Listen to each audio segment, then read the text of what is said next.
Welcome to the Heart-Led Business Show, where compassion meets commerce and leaders lead with love. Join your host, Tom Jacobs, as he delves into the insightful conversations with visionary business leaders who defy the status quo, putting humanity first and profit second.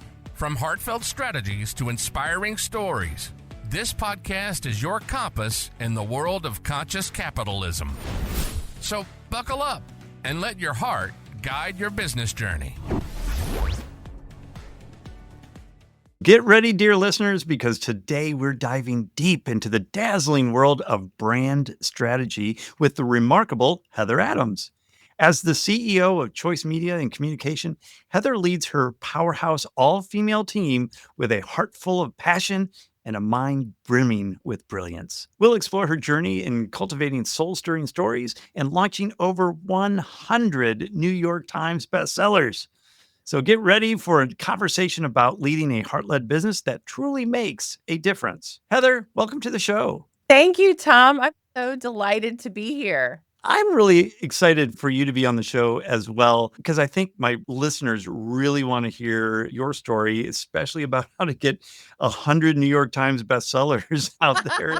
That's amazing. But of course, before we get into all of that, my first question to all the guests is, what's your definition of a heart-led business? Thank you, Tom. I'm so honored to be here and thrilled to be with your community. When I think about this question, what does it mean to have a heart-led business? I really feel when we lead with humanity and soul as our North Star. Now, what does that mean in terms of our humanity and soul to you? When we were developing our core values as a business, and we were trying to think of, why are we here? What's the mission of Choice? And the core values, what do we believe? What is that foundational DNA that everyone that we interact with, whether it's internally as a team or externally with our clients and industry peers, what do we want people to know about us? I kept going back to the experience I wanted them to have as a human being first. And I think that leading with kindness, considering offering grace and extending grace regularly, asking how people are first before we jump into brass tacks, right? Like even the way we lead our meetings, like where just every foundational element of the business points to that. It's like our compass, and so I think leading with heart to me means going back to how do we treat each other as human beings first and foremost? I love that. It covers all aspects of client relationships, employee relationships, and even shareholder or stakeholder relationships as well. Because those are the three only relationships that you have as a business owner. Yeah. And so at the end of the day, when someone works with Choice, whether they work for me in the business or we serve them in some capacity as a client, our reputation and the way we make them feel is interwoven. How the perception about our business has so much to do with how we made them feel during their experience interacting with us. And some of that, of course, is performance and KPIs and all of those business strategies and execution and all of that, but down to the relationship that you formed and the way that you connected with them and how they are leaving feeling. Yeah. And that whole idea of how people feel in reacting and interacting with a company and your company specifically, I think that's a really great concept that most business owners don't really tap into in terms of thinking about their business. I think most people, and I'm guilty of this too, when I first started in business, it's like, I'm worried about my product. And this is what my product is, and I want my product to be the best, and I love my product. I'll give you an example. When we were in the pandemic, okay? Yeah. Think February 2020. I'm in New York City with one of our clients who has a book releasing in April and meeting to meeting with Time Magazine and the Today Show and the New York Times. I mean, we're going from one meeting to the next, The View, all these places. And they're calling and saying, hey, can we meet at a coffee shop? Because we're not sure that you're going to be let in the building. The NBA ends their season. Broadway shuts down, all while I'm in New York City. Okay. And I'm with a client. And I'm like, what's going on? This is crazy. I get home and fast forward a couple of weeks, we're all locked down in our houses. Right. This pandemic has absolutely taken over our lives, right? And on a global scale. It is the first time in my entire career where every single one of my clients is in crisis simultaneously. I have this client that I had been in New York with whose book is coming out April 20th of 2020. I have prophets who have fundraising events that all of a sudden are canceled now because nobody's gathering in person. I have clients that are speakers that now every single in-person speaking event has been canceled and they haven't pivoted yet to virtual speaking. And so they've lost all of their revenue. That's just three examples, but every single one of my clients is in crisis simultaneously. First time in my entire career. Wow. I sat down with our team to determine how we were going to serve during that pandemic.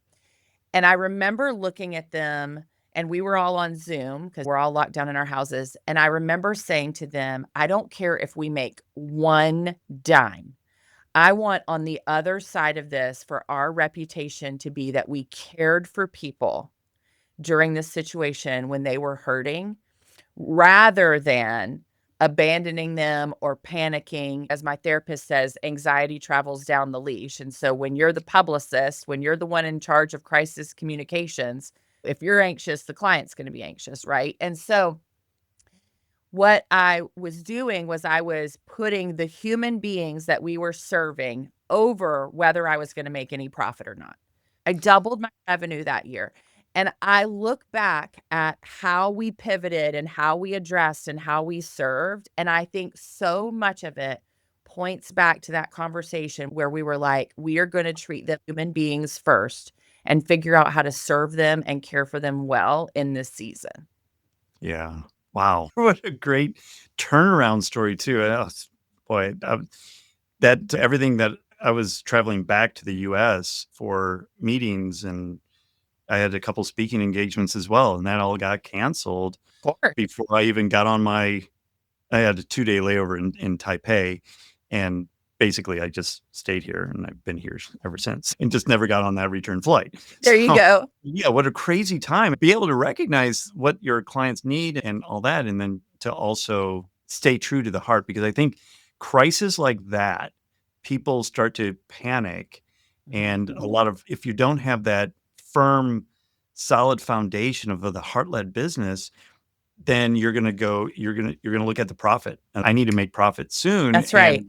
we're gonna make some bad decisions. When you have that scarcity mentality and you're in panic mode and you're not operating from a thoughtful, intentional frame of mind, right? You're operating from adrenaline and fear. And that's not the mindset that we want when we're in a crisis, right? But I will just say, Tom, in my almost 30-year career, leading from my heart has never, ever served me wrong. It's never led me astray.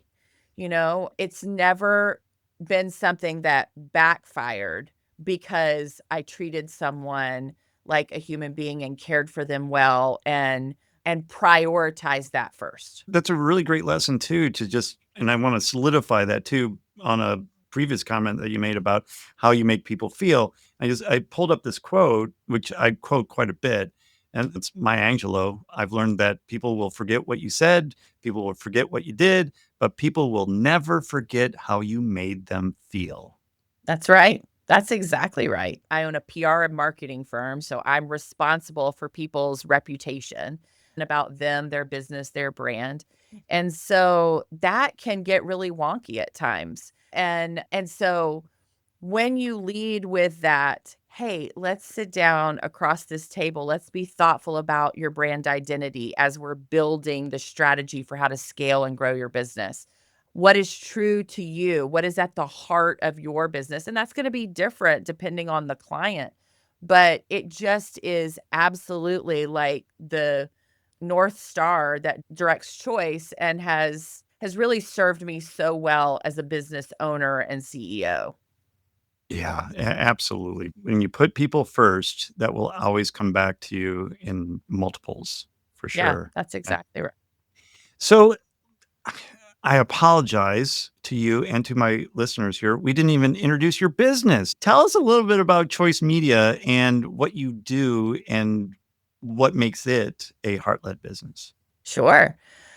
So, Choice is, like you said at the top of our conversation, an all female team where we serve predominantly females, although every now and then we let a male in here. Oh, thank you. And we take care of them as clients too. But predominantly, our job is to build, launch, and amplify female voices. We do that from a handful of different vantage points. One, and what put my name on the map and our hallmark is PR. I have been a publicist for nearly 30 years. I've seen a lot in that 30 years, as you can imagine, Tom. Yeah. Um, but so public relations, and that's everything from media relations, pitching and landing someone in People magazine or on ESPN, to crisis communications, to brand strategy. That all of that is encompassed there. We do marketing, and that might be email sequences or lead generators or social media or ads or website development, but overall digital marketing. And then we do a ton of brand identity development and scaling and strategy for businesses and brands. The vast majority of our clients at Choice are personality driven brands. So the face of the company is usually who you're doing business with. And they might be selling a product, a service, or a message, but you're doing business with that personality at the end of the day. Though we do have a handful of more product-driven businesses. We have a whiskey distillery in Nashville, for example, but people come to us for 3 reasons. They wanna build a platform Yep. and, identify the right audience that they're going after and sell to that ideal customer. They wanna launch something. They're launching a book, they're opening a restaurant, they're launching an online course, whatever that launch season might be, or they're amplifying their message. They've built their business up to a certain level, but they need it to be introduced to a wider audience or a new consumer, or they need it to be elevated on a national scale. And so those are really the 3 reasons that people come to us. Yeah. And I love that cycle too, because that mimics every business cycle as well. Right. That's great, great branding. Thank you. Clearly, you're a really good PR person. I'm a wordsmith at the end of the day, right? Right. That's awesome. So I always like to ask as well, how did you get into PR and owning your own business and what that transition was like for you? PR came really like when I was in college, I was studying magazine journalism. I thought I would be in New York City laying out and writing magazines after graduation, but I did an internship. And I grew up in Atlanta. I went to the University of Georgia, and my internship was at the Capitol, downtown Atlanta, for the Secretary of State in his press office. Oh, wow. And I worked for the press secretary and the deputy press secretary. And it was the first time I saw, like, really physically saw the person in the middle between the client and the media. And so this was the press secretary, and he was serving in between his client, the Secretary of State, and the media that was covering news in the state of Georgia. Huh. And it was that juxtaposition, and I realized, oh my gosh, I love that. I want to be in that seat. I want to be, because so much of it is so relationally driven. And then there's so much communication, whether it's written or verbal communication. And I was like, those are things that I'm really good at. And I loved like seeing that position that he was in between the client and the media. So it was, if you think of Olivia Pope from Scandal, this was long before Olivia Pope even was a thought and never exist as a show yet, but that was what I was watching. And so when I graduated, that's why I went into PRs, because of that internship and what I saw, mm, as something that I could do for a living, that put things that I loved and were good at, combined those things together. So that's how I got into PR. Nice. But how I became an entrepreneur and a CEO is, if you remember 2008, 9, 10, a lot of people listening probably remember that season. And it was a very tumultuous season. And I had been at one of the big 5 publishing houses for nearly a decade. I was running the publicity department. I was working with marquee thought leaders and change agents who were releasing books. That was my job, and my job was to get them on Good Morning America, to get them in the New York Times, to get that media coverage for them and their book when their book was releasing. And I was really good at it, Tom. Yeah. And I had made a name for myself. And in 08, 09, 10, our CEO started having to lay off people. And it was like a little at a time. Like, you'd go in and 25 people would be laid off. And then Huh. you'd go in 6 months later and 125 people would be laid off. The CEO, who is a dear mentor and friend of mine, Michael Hyatt, he at the time, he has since told me during that season, he laid off more than 25% of the workforce at Thomas Nelson, where I was the head of publicity. And so I got laid off as one of those things. I was in one of those rounds. It was like a sharpshooter taking people out a little bit at a time. And so it was really hard. But I remember thinking that it was going to be hard for them to lay me off because of my job and what I did for them and how visible it was and how much it contributed to the bottom line.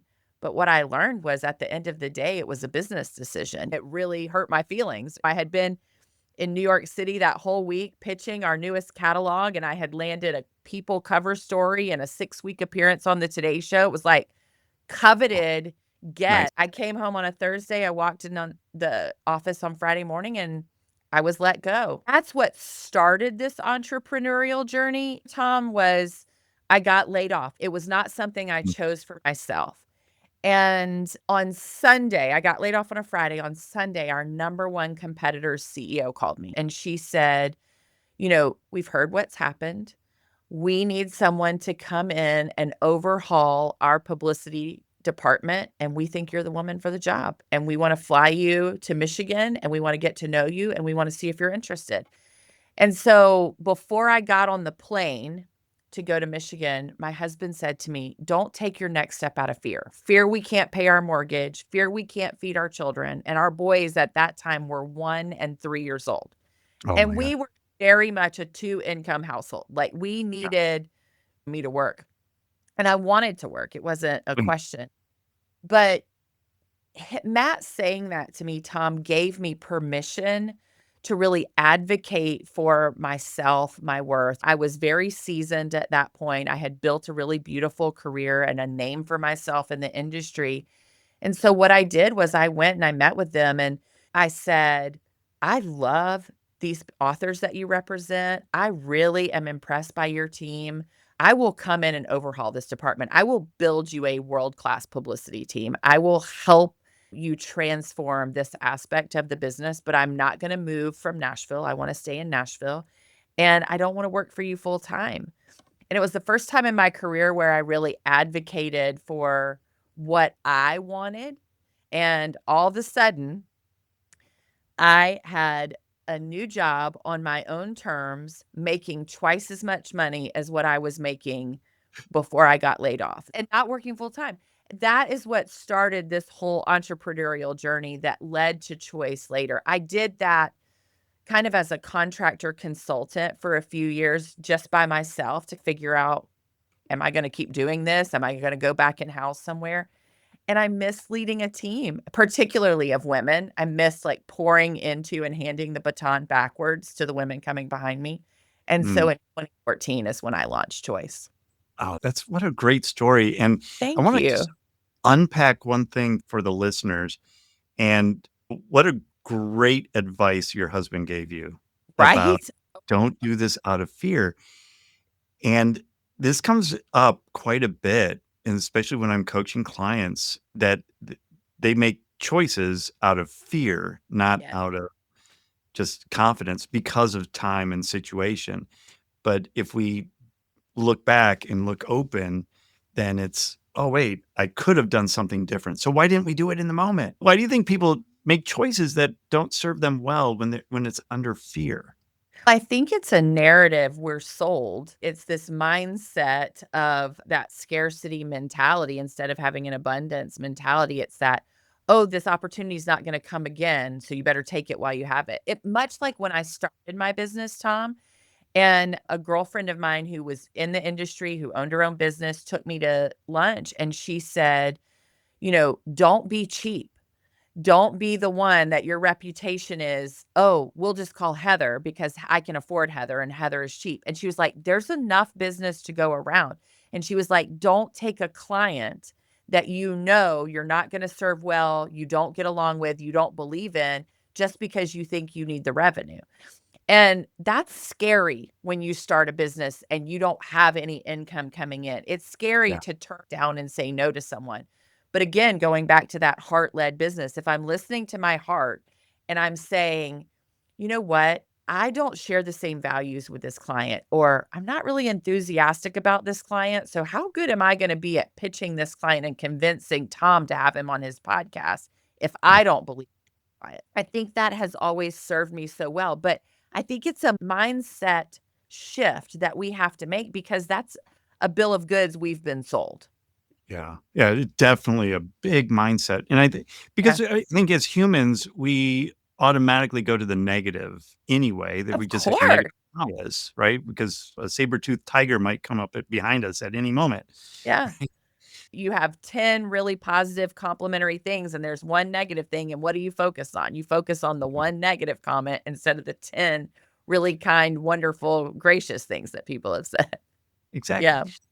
But when we take it out of here and bring it down in for those listening, I was pointing to my head. You bring it down into your heart. So you take it out of your head, bring it into your heart. It gets so much easier in terms of not sacrificing your soul, but just feeding your heart with goodness and abundance. That's going to come around. But when those times happen where that fear pops in, you really have to go back into the heart. Yeah.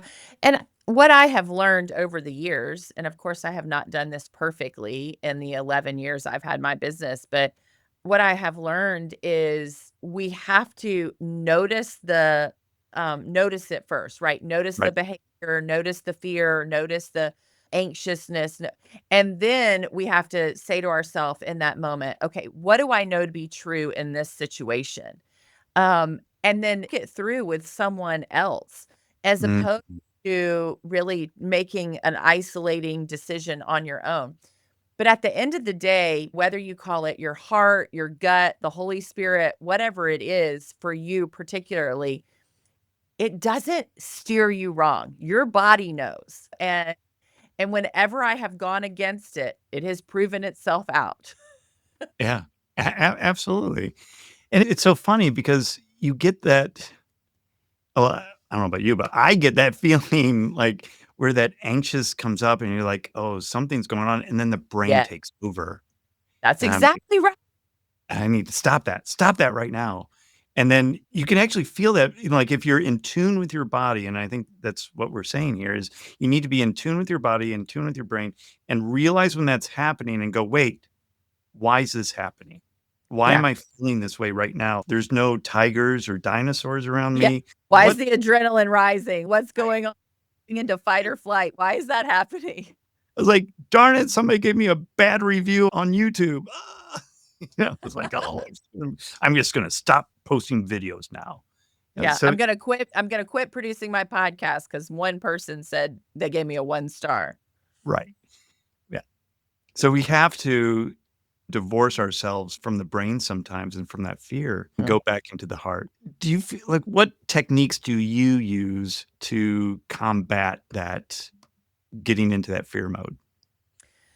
I have a couple of things that I do personally. One is I have an executive coach and Love a it. therapist that I meet with every single month, multiple times. Same I person or two different So people? 2 different people. So I Okay. have an executive coach for the business, and I have a therapist and spiritual mentor for Heather holistically, right? Okay. Awesome. And I think for me, for Heather, it is so helpful to verbally process what I am dealing with across my whole life, not just within my business, with those people to help me remember what my priorities, my values, goals, all of those things are, so I don't lose focus. I don't get into a fear-based mindset. I don't make decisions out of that narrative, right? Yep. And so to me, having somebody who is an ally in partnership with me, and I pay those people. So it's not like, it's not like I'm doing this for free with someone, but I pay those people. It has proven to be so beneficial to my business and bottom line, as well as to my own mental health and wellness. That's the first thing. I think the second thing is just systems, structures, scaffolding, if you will, that I have built into Choice to keep the culture that I intend for the business and the environment that I intend for the business as a part of the business with the entire team. So it's not just lip service that you see on our website or on our social media. It's actually lived out in practice. Nice. One of our core values is Choice is accountability sustains partnerships. Like, we believe holding each other accountable is going to sustain a really holistic, healthy partnership. When you tell people in the team, on the team, hey, this is what we want for the environment here. This is what we want in the culture here. This is what we want to live out in practice when we're executing in the day-to-day. And you don't just say it, but you have everybody live it out. Those systems and structures really help hold accountable to that so that we don't lose sight of it. Yeah. Yeah. No, that's so true. And what a great way of coping with all that as Yeah. well. Yeah. Heather, this has been just a great conversation, and I hate to cut it short here, but we are at that time. Yeah. How can people learn more about you and Choice Media? Thank you for even asking that question, Tom. So you can find us. Our website is choicemediacommunications with an S.com. There's lots of information on our website.